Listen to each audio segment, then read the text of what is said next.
The Last of Us is an iconic game series that originally landed on the PlayStation's exclusive list back in 2013. Created by Naughty Dog and written by Neil Druckmann, The Last of Us has seen critical and commercial success with 10 out of 10s across the board and 95% on sites like Metacritic and GameRanking. The sequel was just as financially successful, selling 4 million copies in the first 3 days. And while it's gotten its fair share of criticism and even a bit of odd hate, the series is still considered to be one of the best narrative games produced in a long time. And with the new HBO show trending really hard, there's no better time to return to these games and talk about the characters. I'm Kyle with One Up Binge, and this is The Last of Us characters Good to Evil. Now, before we start, let's be very clear. We're only taking in information from the first 2 games and the Left Behind DLC, so no info from the TV show or the comic series will be taken into context. But if you want us to do a Good to Evil on the HBO series over on Wicked Binge, let us know. As usual, we'll be starting with the most noble character and working our way down to the most evil. These characters are the Good. Taking the gold medal of Good is Sarah Miller. Sarah is the daughter of Joel and a young teen during the early events of the game on Outbreak Day. She tries her best to be a good person and daughter, as she spends her time prior to the events of the game fixing Joel's watch and helping him where she can. Sarah is rightfully scared once the outbreak happens, and she's tragically killed. We only spend a limited time with Sarah, but in a game as gritty as The Last of Us, her innocence at the very least earns her the gold medal of Good. Taking the silver medal of Good is Jerry Anderson. Dr. Anderson is the father of the main antagonist of The Last of Us Part 2. He also had a very brief appearance in the first game as well. He's a doctor trying to form a cure for cordyceps by committing a surgery that would end up killing Ellie. He seems to be an overall good person, as he is the only one capable of creating a vaccine for this disease. However, that does mean he's a bit adamant about doing a highly dangerous surgery in a teenager. Now, from a consequentialist point of view, what he intends to do is a great thing, but considering many fan theories, including those from Game Theory and info from the newly released show, maybe it's unlikely that a cure could have even been created. Granted, there's no way he could have known, and as such, he's doing his best to try to do the right thing, but ends up dead for it. Taking the bronze medal of Good is Maria Miller. Maria is the wife of Joel's brother, Tommy, and a survivalist who runs the Jackson community. Eventually, with Tommy, Maria ran the hydroelectric plant and became quite hostile to strangers, threatening Joel when he initially came around. She's also the one who tells Ellie about Sarah, and after Joel and Tommy end up defeating attacking bandits, she is shown to be against Tommy taking Ellie to the Fireflies. She is a woman who cares very deeply for her family and the people of the Jackson community. This carries over into the second game, where she is still essentially the leader of that community. Maria is the one behind all the scouting missions and how they're done, because she is by far the most strategic member of the family. Maria cares deeply about her citizens, and she convinces Seth to apologize after being homophobic towards Ellie and Dina, and even stops Joel from beating him up too bad. She also tries to stop Tommy from going to get revenge on the WLF, and then reluctantly allows Dina and Ellie to follow behind him. She does what is best for the community, and while she ends up breaking up with Tommy, she knows it's best for everyone. Moving on, next up we have Dina. Dina is a major player in The Last of Us Part 2, as she is Ellie's girlfriend and partner, who works with her on her revenge plot. She goes with Ellie during the events of the game and helps her track down the WLF in Seattle, deciding to go along fully of her own volition. It is later revealed that Dina is pregnant, and as such it strains her relationship with Ellie. However, she still tries her best to help Ellie with her goal, and even tackles Abby when the latter arrives at their home base. After the events in Seattle, she and Ellie decide to live on a farm in the middle of nowhere in hopes to live a relatively peaceful life. She helps calm Ellie's PTSD and takes care of her child JJ quite effectively. It seems like her relationship with Ellie is quite strong, and she even tries to push Tommy away when he comes around to talk about Abby. The end of the game does show Dina trying to convince Ellie to not hunt down Abby, and when Ellie decides to regardless, she takes JJ and abandons the farm. Now, with the severe likelihood of a third game, she may rank elsewhere once we learn more, since we don't know if Dina is abandoning her relationship with Ellie, but it is heavily implied. In a similar vein, we have Riley from The Last of Us Left Behind and The Last of Us American Dreams. Riley was Ellie's best friend in the Boston military school the two of them attend. During the events of Left Behind, Riley has recently become a Firefly, and despite Marlene ordering her to stay away from Ellie, she decides to surprise Ellie in the military school. Riley takes Ellie out of the school and dip into an abandoned mall. Riley eventually ends up succumbing to the infection and passes, but in between her time as a Firefly and her death, she very clearly lands in the better section of our list. She joined the Fireflies in hopes of bettering things around her, at least from what we can tell, and even breaks rules just to go back to her friend. Next we have Tess.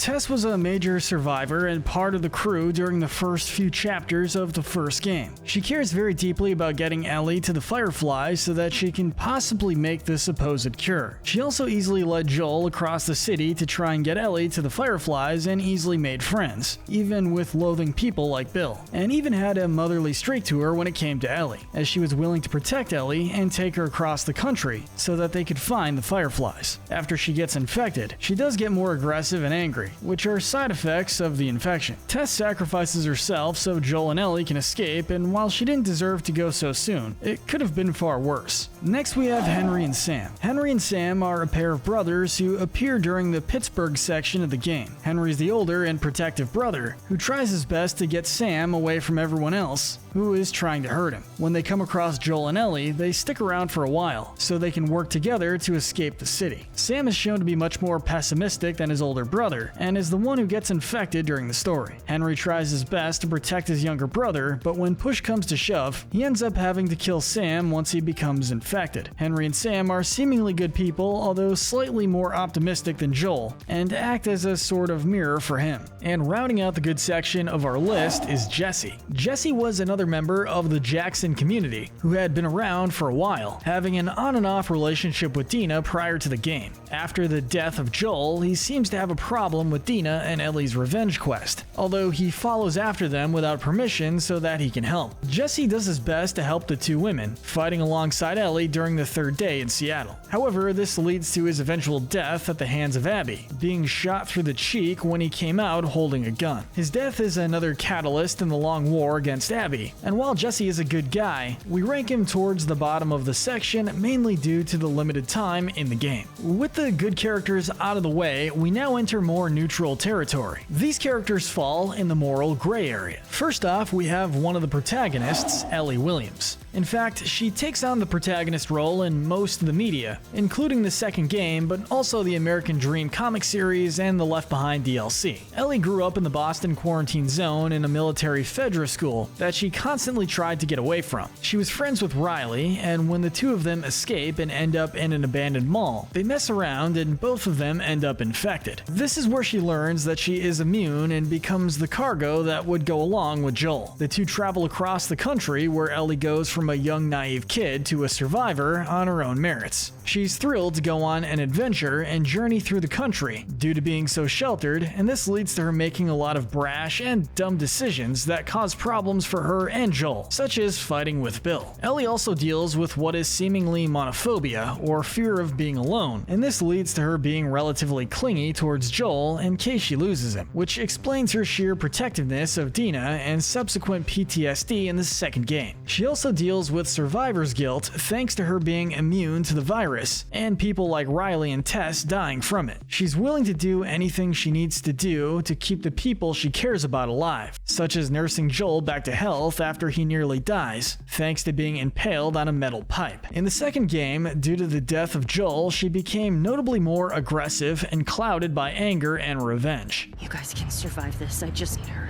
She kills a variety of people, even those begging for mercy. However, she realizes that revenge is driving the people she cares about away, so she ends up sparing Abby. That said, thanks to the PTSD and everything that happened to her, she does end up going after Abby at the end of the game regardless, setting up a potential third game. Ellie, especially in the second game, is a well-rounded and well-written character who goes through a lot of stuff that makes it hard for her to rank any lower than in the gray. She's done plenty of bad bad stuff, but she does seem to want her immunity to lead to some sort of cure. And of course, she's been through a lot and falls into a lot of moral trappings throughout her journey. Next, we have the first duo, Lev and Yara. They form a bond with Abby during her section of The Last of Us Part 2. The two are former members of the Seraphites, a cult that operates in the Seattle area. They were born to a devout mother, and when the two left because Lev broke the rules of the cult, it became clear she wouldn't forgive them. Yara is very protective of Lev, considering he is her younger brother, and thanks to the two being on the run, they've grown to be very close. Lev became a very hardened individual who cares very little for those he needs to hurt, although he is indeed only 13 years old, and as such works as a sort of mirror for Ellie at that age. He shares a very interesting naivete that only those who are that young tend to have. Yara had become just as hardened and seemed to know more about the world than her brother, as she knew how her mother would react to the two having left. The two care about one another, and Lev elevates them even more than one would think because he is the one who convinces Abby to not kill the pregnant Dina. Plus, Yara does end up sacrificing herself so that she can save Lev, which ranks them both comfortably in the gray. Surprisingly low in the gray section, we have Tommy Miller. Tommy is Joel's younger brother who was surviving with his brother during the early years. He helped Joel during Outbreak Day, where he ended up killing the soldier who killed Sarah. Now it's implied during his time with Joel that he had done horrible things and suffered nightmares because of it. You survived because of me. It wasn't worth it.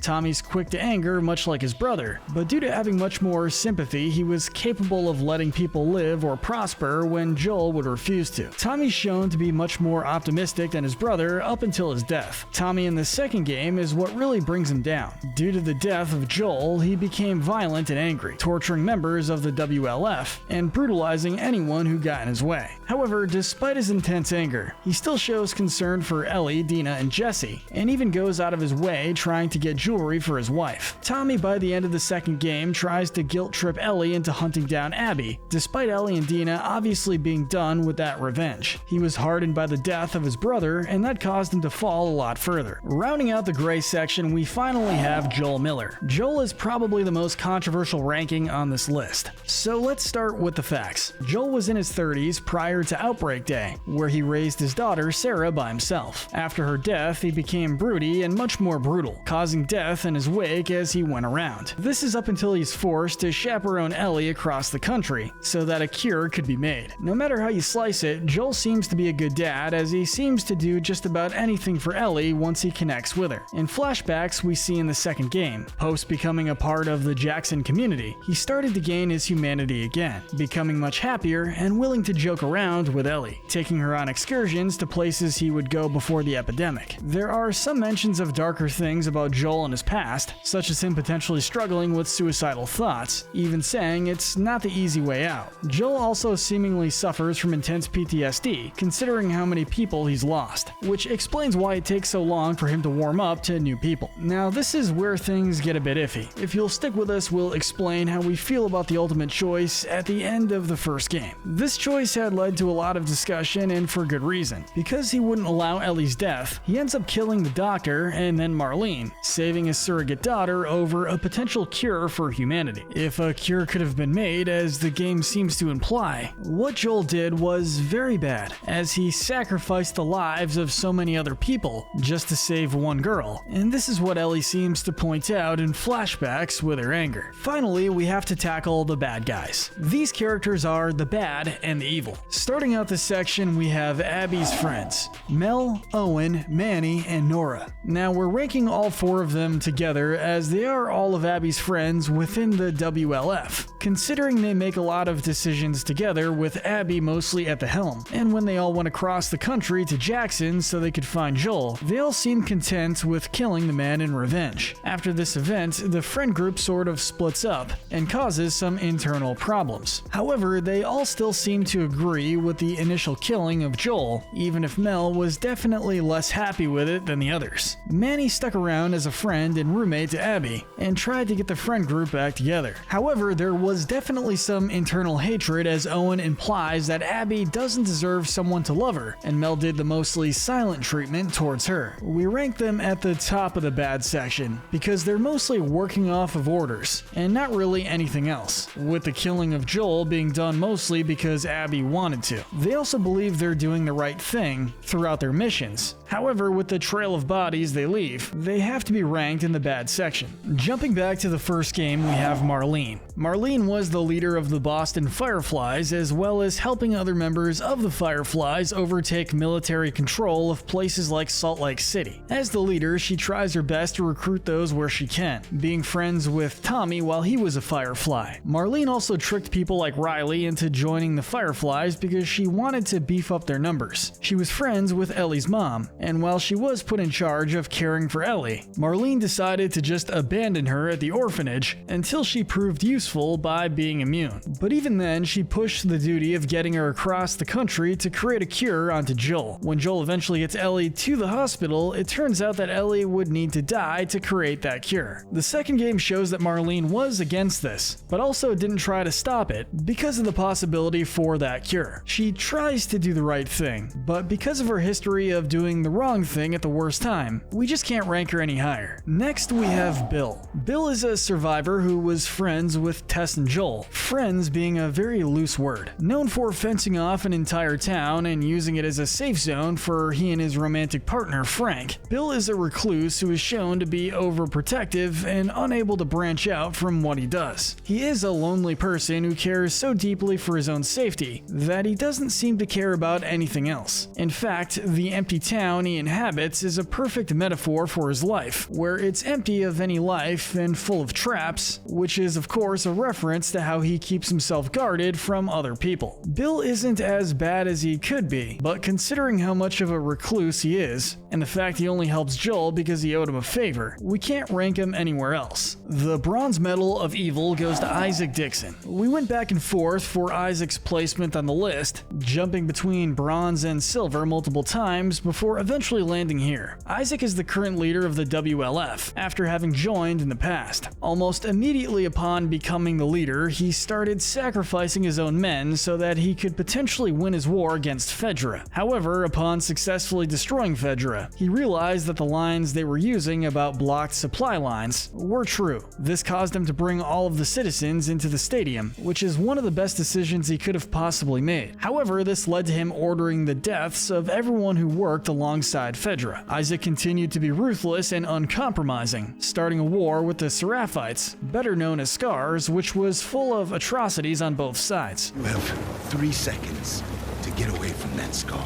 Isaac eventually agreed to a ceasefire, which didn't last very long because the Seraphites broke this treaty. Isaac then committed to try and eradicate the entire Seraphite cult. He leads the WLF, which of course are responsible for dozens of atrocities and inadvertently the death of Joel. Due to his mission of death and his body count being in the dozens, it's no surprise he ranks this low. Now, before we get to our last couple entries, I just wanted to shout out our friends channel Real vs. Real. They've been making some really cool videos on The Last of Us on HBO, and we really want to help them get to their first 1,000 subscribers. So check out their Last of Us fact versus fiction videos and consider subscribing. We'd really appreciate it. The silver medal of evil has to go to Abby Anderson, maybe the most controversial character on our list. Abby is the secondary protagonist and main antagonist of The Last of Us Part 2. She was the daughter of the doctor, Jerry Anderson, and a previous member of the Fireflies. After Joel killed her dad, Abby ends up joining the WLF, where she starts to plot her revenge. After working with the WLF, she ends up finding Joel and Jackson and ambushes him there, torturing and then killing him. She fully believes this is everything he deserved, and while some might argue this is for stopping a cure from being made, or because it disbanded the Fireflies, the reality is it's all about eye for an eye style revenge, because of the death of her father. Ellie ends up hunting down Abby, and this causes the death of each one of her friends. However, while this happens, she has her own adventure. She acts mostly as a stooge for the WLF, clearing out infected, killing scars, and so on. She ends up befriending a brother-sister duo named Yara and Lev, and they're eventually able to track down Ellie and her crew. When she gets there, she half-blinds and cripples Tommy, kills Jesse, and threatens Ellie. When she finds out that Dina is pregnant, despite Ellie pleading otherwise, she nearly kills Dina just because she felt like it. Abby even comments that they left Ellie and Tommy alive and that the two wasted it by hunting them down, seeing herself as the Baron of life and death. Abby's thirst for revenge ends up getting everyone she cares about killed, even if most of them died in self-defense situations. Abby later escapes to California and is currently being hunted down. She doesn't seem to have a good reason for what she does, and while revenge is sometimes the right option, this is a case where it isn't. Sure, her section of the game humanizes her and helps explain her actions, but even that doesn't stop her from dealing with the consequences. She lost everything dear to her, and yet with each choice she makes, she hammers another nail in her own coffin, and ultimately reaps what she sowed. Finally, taking the gold medal of evil is David from the first game. David is a creepy character you meet towards the very end of the first game, where he leads a group of survivors. He initially seems nice, in a creepy way, as he comes across Ellie and offers her food. However, it becomes quickly obvious after the bloater crashes the party that he's not all he's cracked up to be. David's group of survivors are actually cannibalistic, and he intends to eat Ellie, locking her up prior to this. He happily leads this group of cannibals and initially tries to convince Ellie to join, but after she refuses, he nearly slaughters her and tries to find Joel as well. After Ellie escapes, he attempts to kill her once more, and is only stopped because of her. David is totally evil because not only does he eat people, he's also murderous, weaselly, and manipulative. But let us know in the comments section if you agree with our ranking. Thanks for watching, we'll see you next time.